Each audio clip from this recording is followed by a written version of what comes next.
Kitang-kita ko't damandam ako sa pangangasiwa sa iglesia ang maraming mga kapatid na sumisigaw kahit nasa liblib na lalawigan. Pag merong bumabangong katiwalian, hindi sila pumapayag. Ayaw nila na sila pasunurin sa mali, pasunurin sa kamalian at sa katiwalian. Sumisigaw sila at nagrereklamo sila dito sa tanggapang pangkalahatan ng iglesia at sinasabi nila, kapatid, masama ho nangyayari sa lokal namin. Papuntahan nyo kami ng taga-siyasat. Ibalik kami sa tunay na daan. Yan po ang uri ng mga kaanib sa Iglesia ni Cristo ngayon.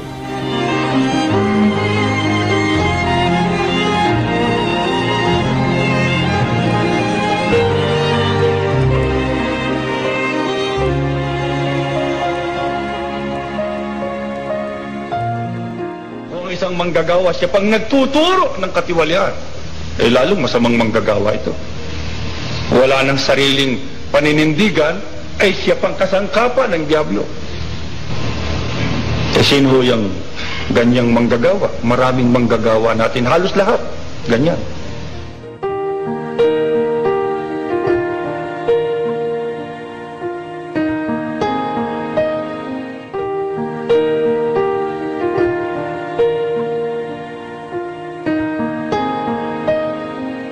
Wala nang nagkaroon ng takot sa Diyos na kahit isa para tumayo at manindigan sa panig ng katwiran. Lahat manglulupig na ng katwiran. Bakit? Sweldo ang hinahanap.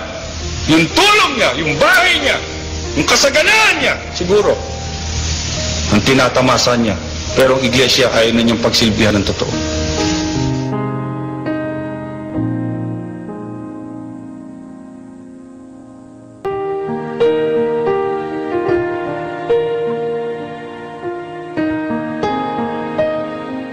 Pinigil ko. Hindi ko itinanong sino gumagawa niya. Bakit? Alam ko ang mga manggagawa sa Maynila mawawala ng dangal pag nalaman ng lahat siya pala ay magnanakaw at tampalasa.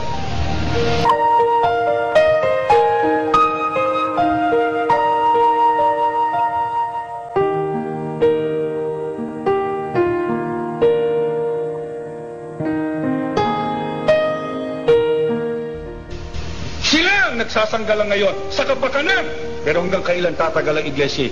Inaaway ng mga manggagawa, binababag, minumura, nilalait, at pinipilit na kayo ang gumawa ng liko.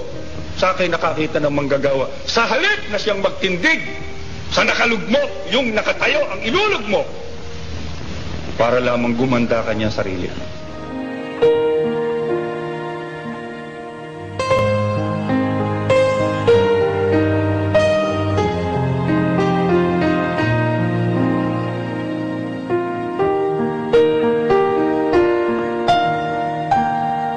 Yan ang manggagawa natin ngayon.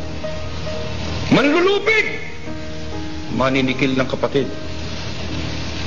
Kaya ang iglesia ay naghihimaksik laban sa manggagawa. Sa nakikita nilang katiwalian at katampalasanan na hindi nila inaasahang mangyari.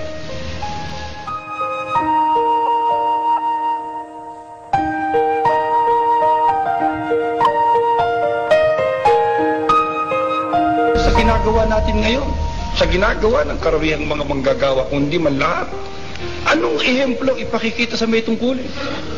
Paano kung ngayon, paano natin, kukontrahin natin ang mga may tungkulin, magtapat kayo, sasabihin na may tungkulin, ikaw ang salbahe eh. Lumilikom ka ng abuli, wala namang pahintulot. Ikaw ang nagsabi sa amin na huwag na kami magsusumbong. Paano kami magtatapat eh, ikaw ang gumagawa ng katiwalian? Paano tayo makakalikha ng mabubuting may tungkulin? Paano kung ganyan ang ating ipamumukha sa mga kapatid natin? Wala na kayong bibig dyan.